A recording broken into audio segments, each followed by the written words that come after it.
Hey everybody, Johnny here. I've got a quick geometry nodes tutorial for you today, but I do have to warn you, it's kinda cheesy. So let's jump into it. Here I've modeled just a couple of quick shapes that will be our blocks of cheese. We'll go ahead and add a material to them. We'll give it a nice yellow color and some subsurface.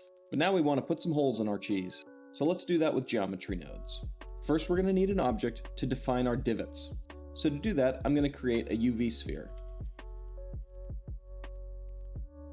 I'll shade it smooth and select one of my cheese blocks. I'll go ahead and add a geometry node tree. I want to distribute this ball onto the cheese. So to do that, I'll add a point distribute node and set its type to Poisson disk. Then I'll add a point instance node and set that to my sphere.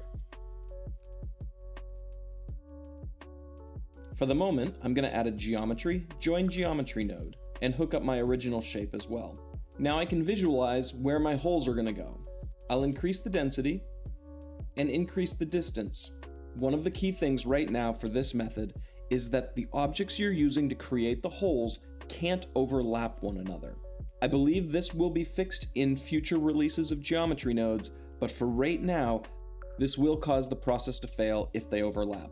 That's why we need to set this distance to be larger than each individual object. Now we want our holes to be different sizes, so we're going to need to randomize those.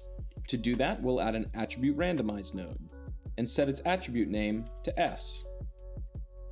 We'll then add a point scale node and set its factor to S. We can now play with the min and max until the holes are the sizes we like. Play with your distance and density and min and max size until you have the amount of holes that you'd like, but that they don't overlap. That looks good. I'm going to go ahead and select my cheese hole object and hide it. Right now, if we render, we get some warty cheese, and that is certainly not what we're going for. What we want to do is subtract these spheres from our cheese. To do that, we're going to use a mesh boolean node instead of a join geometry node here. We'll set the method to difference, hook up our original object, and then our new geometry. If you don't get any output at this point, it means that your spheres are overlapping. So try increasing the distance on your distribution.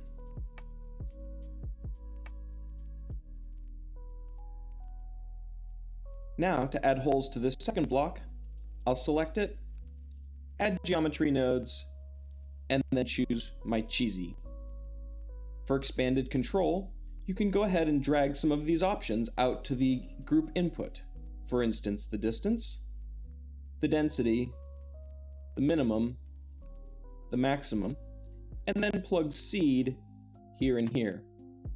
Now for each individual slice, you'll have control over how your holes are created. I hope you found this tutorial useful, and I hope it inspires you to make something awesome. Thanks for watching the channel, and if you're enjoying it, please consider hitting that subscribe button. I'll see you next time.